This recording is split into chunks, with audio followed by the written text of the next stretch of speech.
आवाना सैया जी सैया जी आवाना सैया जी सूतन चपाटे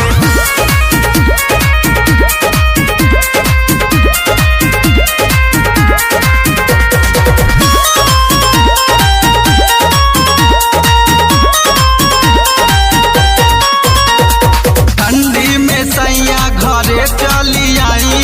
काम न करत कम्बल रजाई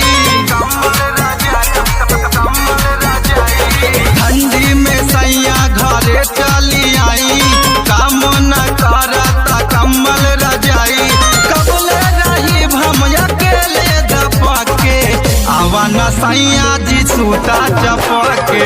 ठंडी में राजा जी सूता चपके आवाना सैया जी सूता चपके ठंडी में राजा जी सूती चपके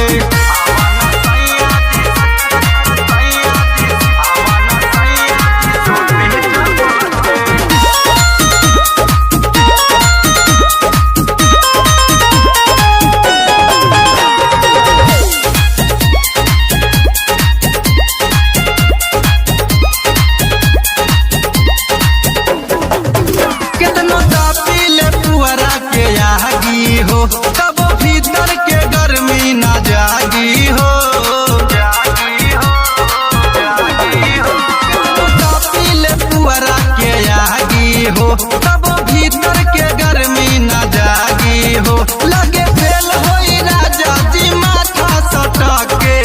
आवाना सैया जी सूता चपके ठंडी में राजा जी